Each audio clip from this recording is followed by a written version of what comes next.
안녕하세요. 양질의 책을 선별해서 아나운서가 읽어드리는 오디오북 당신의 귓가입니다. 오늘 읽어드릴 책은 세스 고딘의 더 프랙티스입니다. 의욕을 잃었을 때 우리를 구해주는 건 과정이다. 매일매일 우리에게는 해야 할 일들이 있습니다. 고용됐기 때문에 내가 책임지고 맡아야 하는 일도 있지만 내가 스스로 무언가를 창조해내는 일도 있죠.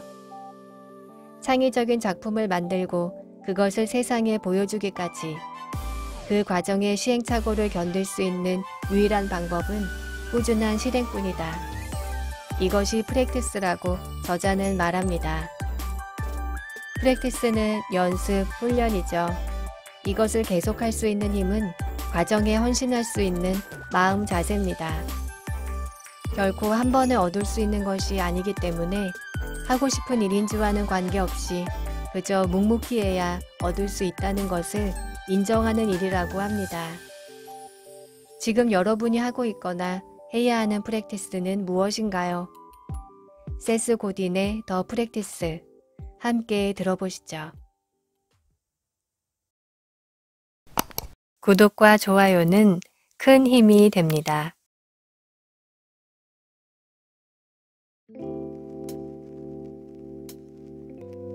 마법을 부리는 삶. 우리는 이미 오래전에 자리 잡은 삶의 패턴을 따르고 있다. 사람들은 결핍으로 제한된 세상에서 지위를 얻기 위해 패턴에 따라 편리하게 사는 것을 받아들이기로 했다. 이것은 자본주의 경제의 요구에 따른 선택이었다. 이 체제는 우리에게 소비와 복종을 촉구했다. 사람들은 각자 속한 시스템과 위에서 정해준 길을 따르기만 하면 필요한 것을 얻을 수 있다고 믿게 되었다. 결국 아주 어릴 때부터 이 역학관계를 받아들이게 되었고 그 일부가 되어야 한다는데 세뇌됐다. 만일 이 체제를 신뢰할 수 있고 예상 가능한 결과를 내는 일이 매우 중요한 일인데다 결과에 따라 정직하게 보상을 받을 수 있다면 우리가 결과를 우선시하는 것은 당연하다. 하지만 그렇지 않다면 어떻게 될까? 우리가 정말 하고 싶은 일은 정해진 방법에 따라 이루어지지 않는다. 그것은 다른 패턴을 따른다.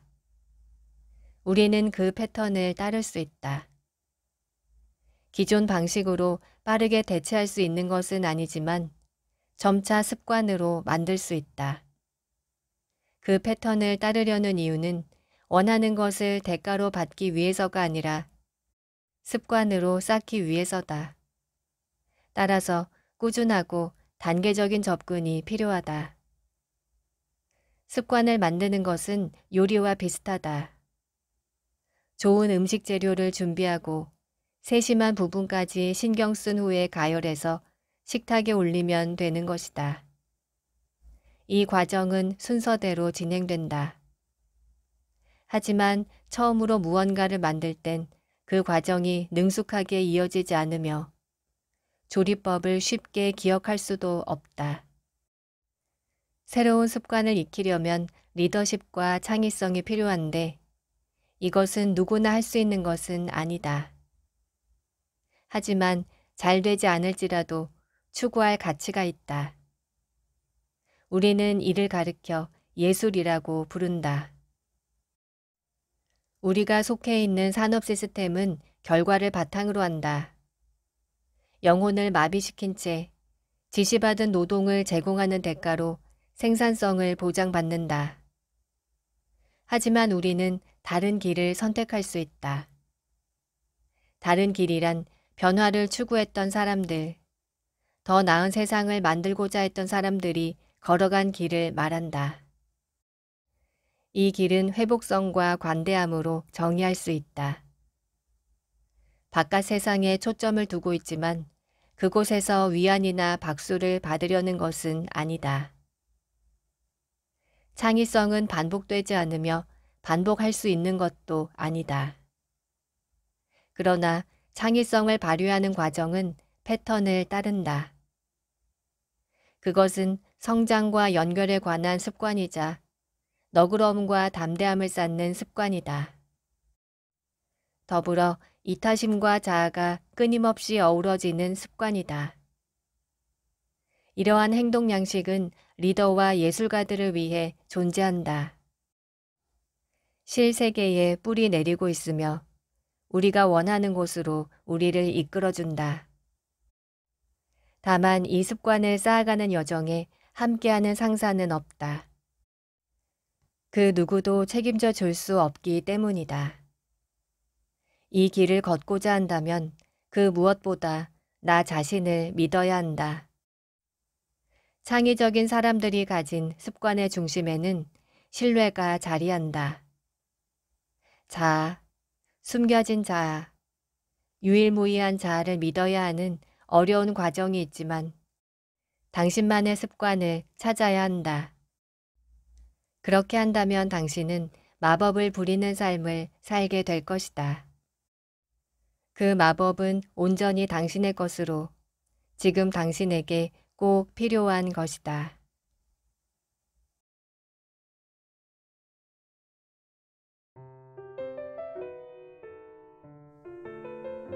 지금 당신이 찾고 있는 것은 무엇인가? 사람들은 대부분 무언가를 찾고 있다. 충분히 관심을 쏟으면 변화를 만들 수 있다는 생각과 가능성으로 계속해서 주변을 살핀다. 남을 따르기만 하는 사람은 나서서 길을 찾으려 하지 않는다. 그저 앞서간 사람들의 발자국을 따라갈 뿐이다. 테스트를 통과하고 지시사항을 준수하기만 한다면 다음 단계로 넘어갈 수 있다. 리더는 더 나은 세상을 만들 방법, 사회에 이바지할 방법, 단단한 발판을 만들 방법을 찾는다. 변화를 일으키고 모습을 드러내 존경받을 기회 또한 만든다.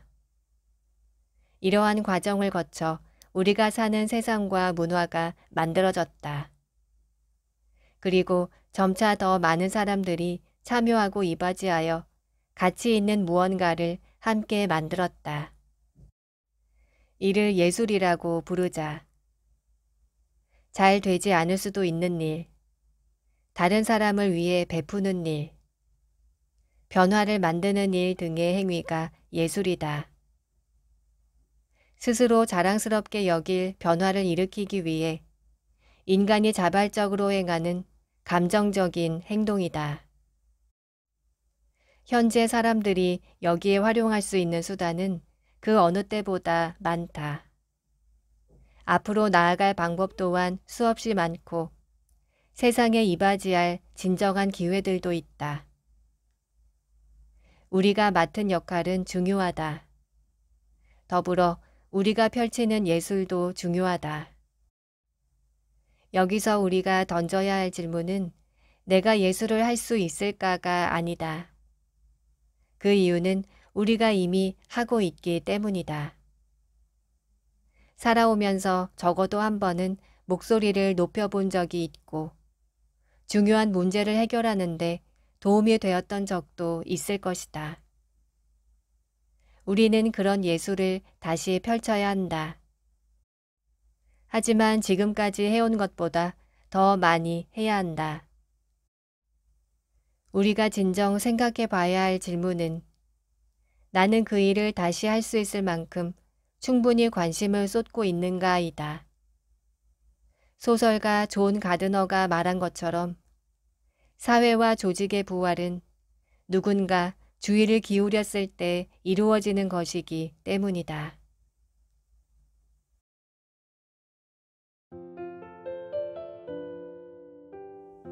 자신을 벽에 건다는 것. 아스크다 에크맥은 터키의 아주 오래된 전통으로 걸어놓은 빵이라고 해석할 수 있다.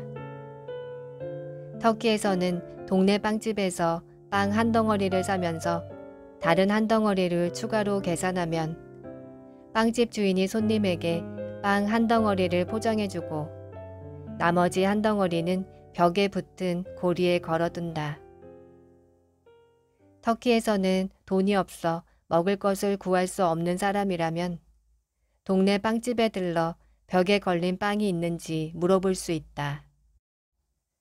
벽에 걸린 빵이 있다면 가게 주인은 빵을 나누어 줄 것이고 덕분에 행인은 배고픔을 덜게 된다.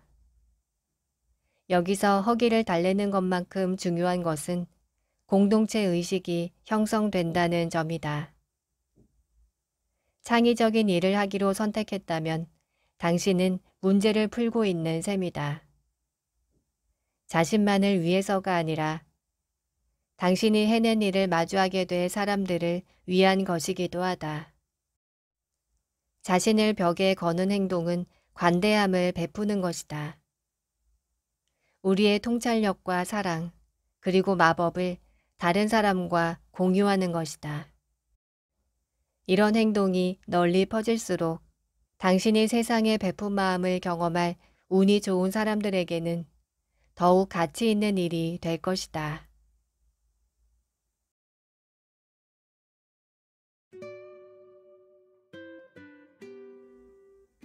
우리가 할 일은 공을 던지는 것이다. 나는 그동안 수백 명에게 저글링 하는 법을 가르쳤다. 저글링을 잘하려면 한 가지 간단한 통찰을 얻어야 한다. 공을 잡는 게 중요한 것은 아니라는 점이다. 저글링 하는 법을 배우지 못하는 건 항상 다음 공을 받으려 달려들기 때문이다. 일단 떨어지는 공을 받으려고 달려가면 다음 공을 던지는 자세가 흐트러진다. 그러고 나면 모든 게 엉망이 된다. 우선 공 하나로 시작한다. 공을 잡으려고 달려들지 않는다. 던지고 떨어지고 던지고 떨어지고 던지고 떨어진다. 왼손으로 공을 20번 던지고 20번 떨어지는 모습을 매번 지켜본다. 그러고 나서 오른손으로 다시 공을 던지고 지켜본다. 던지는 법을 연습하는 것이다. 이것을 충분히 잘하게 되면 받는 건 저절로 된다. 저글링을 배우려는 사람들이 가장 어려워하는 부분은 하나같이 공을 떨어뜨리는 부분이었다. 공을 던지고 나서 공이 바닥으로 떨어질 때 사람들은 가만히 한자리에 서서 지켜보는 것을 못 견뎌냈다. 공을 잡고 싶어 안달이 나 있는 데다 심지어 어떤 사람은 바로 이 시점에 포기해버리기도 한다. 결과를 의식적으로 무시해야 하는 것을 참지 못하는 것이다. 하지만 끈기 있게 버티면 그 과정은 금방 지나고 곧 추진력이 붙는다. 15분쯤 지나면 던지고 던지고 떨어지고 떨어지는 방식을 시도할 수 있다. 간단히 공 2개를 가지고 2번 던지는 것이다. 그러고 나서는 별다른 스트레스 없이 던지고 던지고 받고 받는다. 쉬운 일이다. 던져야 할 지점에서 던지는 연습을 거쳤고 꾸준히 하고 있기 때문이다.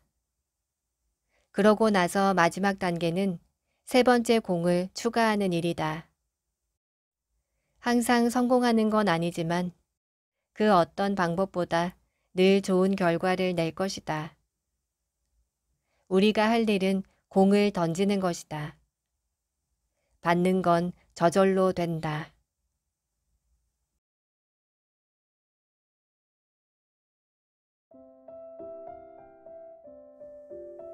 몰입의 순간.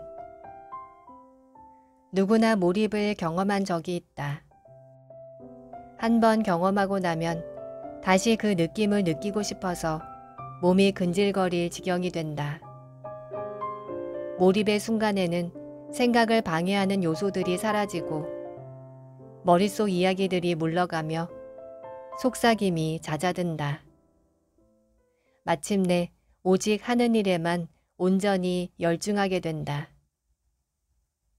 장거리 하이킹이나 브레인스토밍을 하는 시간에는 어김없이 몰입이 찾아온다. 지금 하고 있는 일로 예술을 펼칠 때 몰입의 순간이 시작된다. 하지만 이 순간을 경험하지 못하는 사람도 있다. 그건 몰입의 순간이 찾아오기를 기다리기 때문이다. 사람들은 몰입의 순간이 자신을 선택해 찾아와 주기를 바란다. 그러기 위해서는 상황 조건이 정확히 맞아 떨어져야 한다고 생각한다. 조금이라도 조건이 맞지 않으면 몰입의 순간이 오지 않는다고 여기는 것이다.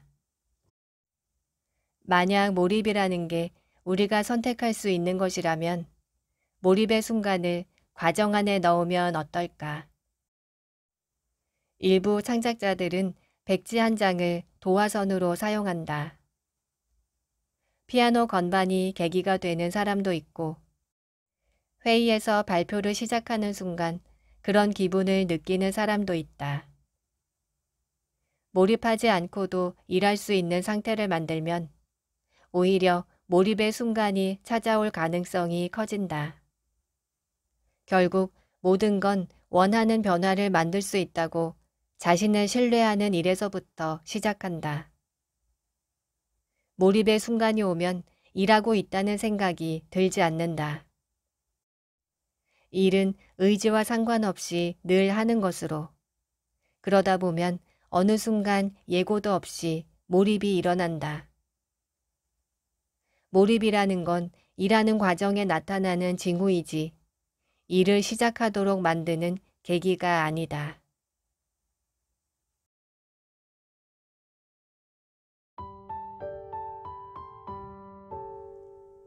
반복을 받아들여라. 우리는 결과물을 중시하는 문화에서 살고 있다. 배관공은 고치는 과정에 들인 노력으로 인정받지 않는다. 물이 새던 수도를 고쳐야만 한 일을 인정받는다. 장기간에 걸쳐 직원을 대하는 방법으로 기업을 평가하는 경우는 거의 없다. 기업을 판단하는 기준은 주당 순이익이다. 단기적인 결과물에 집중한다는 건 베스트셀러 순위에 올라야 좋은 책이라고 판단하고 쇼 프로그램에서 우승해야 잘하는 가수라고 생각하며 경기에서 트로피를 받아야 훌륭한 운동선수라고 본다는 뜻이다. 대부분이 결과에 집착하는데 사실 그 결과물이란 과정을 따른 것이다. 올바른 과정을 정한 다음 시간을 들여 반복하면 좋은 결과물로 이어질 때가 많다. 하지만 오직 결과물에만 집중하게 되면 일은 지루해지고 단기간에 성과를 내려하거나 이기적인 선택을 할 수밖에 없다. 그러면 결과물을 내기까지의 과정에는 눈을 감게 되고 너무 이른 단계에서 포기하기 쉽다. 반면 놀라운 성취를 얻기 위해 실천하는 프랙티스는 꾸준히 이루어진다. 과정에 품을 들이는 일로서 단순히 목록에 있는 다음 목표를 이루고자 집중하는 게 아니다. 사람들은 이유가 있어서 일한다. 하지만 이를 기계적으로 대하고 즉각적인 결과물에만 초점을 맞춘다면 프랙티스는 엉망이 될 것이다.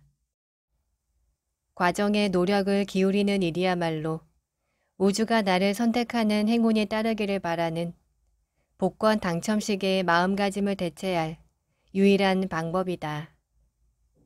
반복을 받아들여라. 반복해야 하는 데는 이유가 있다. 평생 이어진 세뇌로 인해 사람들은 이를 측정할 수 있는 결과로 말하며 일을 시작하기 전에는 반드시 성공 비결을 숙지해야 한다고 생각한다. 그래서 우리는 꿈을 묻어둔다. 다른 사람의 생각이 내 머릿속에 자리 잡게 두고 자신은 독창적으로 사회에 이바지할 방법이 없는 껍데기일 뿐이라고 되뇌는다. 내가 이야기하는 프랙티스는 지금까지와는 전혀 다른 패턴을 받아들여야 할 필요성에서 시작한다. 여기에 정해진 것은 아무것도 없지만 과정을 수립하고 나 자신을 믿어야 한다. 맥북의 인터페이스를 디자인한 수잔 케어는 다음과 같이 말한다. 결심한다고 해서 걸작을 만들 수 있는 건 아닙니다. 열심히 생각하고 열심히 일해야 합니다. 그러고 나서 운이 좋다면 우리가 만든 작품을 의미 있다고 느끼는 사람들이 나타날 겁니다. 듣고 싶은 이야기는 아닐지 모르지만 수잔의 말은 사실이다.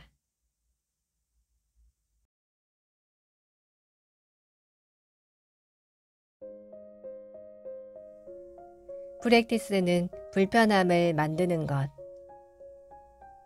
예술은 편안함을 추구하지 않는다. 변화를 만들고 그 변화는 긴장을 불러온다. 배움도 마찬가지다. 진정한 배움은 긴장과 불편을 감수하는 자발적인 경험을 통해 이루어진다. 프랙티스를 따르려면 당신이 이끌고 위하며 가르치는 사람들에게 일시적인 불편함을 주어야 할 뿐 아니라 당신 자신도 잘 알지 못하는 영역에 들어가서 느끼는 거북함을 감내해야 한다. 예술가는 적극적으로 관객에게 불편함을 유도한다. 이 기분은 사람들의 주의를 끌고 긴장을 늦출 수 없게 하며 호기심을 자아낸다. 변화가 일어나기 전에는 누구나 불편을 느낀다. 이 감정을 이용해 사람들을 관대하는 새로운 방법 역시 당신을 괴롭게 할 수 있다. 그렇게 하지 않고 그저 상대방이 원하는 대로 묻고 답한다면 더 쉽고 편하게 느껴질 것이다. 그러나 오직 편안함만 주는 건 예술가와 리더가 할 일이 아니다. 그렇게 된다면 결국 사람들에게 미치는 영향력은 줄고 그건 사람들을 친절하게 대하는 게 아닌 셈이 된다. 프랙티스는 자신이 하는 일에 공감하며 변화를 위한 여정에 있다는 걸 깨닫는 일이다. 더불어 불편함을 만드는 것이다. 이것은 사람들을 위해서 그리고 우리 자신을 위해서다. 그런 불편함은 언제든 만들어도 좋다.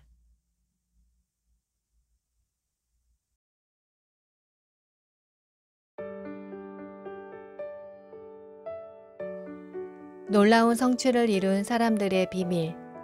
세스 고딘의 더 프랙티스였습니다. 결과만을 중시하는 현대 풍토 속에서 당장의 결과는 무시하면서 묵묵히 해야 할 일을 하는 것. 쉬운 일은 아닐 겁니다. 그러나 누구나 할 수 있습니다. 창의성을 발휘하는 습관은 나만의 패턴을 따릅니다. 그 패턴은 나의 성장을 위한 습관, 또 남을 위한 이타심과 나의 자아가 끊임없이 어우러지는 습관입니다. 이것을 만들어가는 여정은 누구도 대신해 줄 수 없고 오직 나 자신을 신뢰하며 온전히 나만의 것을 만들어가는 과정입니다. 잘 안 될 수 있다 해도 내가 통제할 수 없는 결과는 배제하고 내가 만들어온 패턴에 따라 오늘 내가 할 일을 하는 것. 그리고 결국 다른 이들의 호응을 얻게끔 그 패턴을 수정할 수 있는 안목 또한 내가 묵묵히 쌓아온 시간이 있을 때 가능하다는 생각이 듭니다. 당신의 귓가에였습니다. 함께 들어주신 여러분 고맙습니다.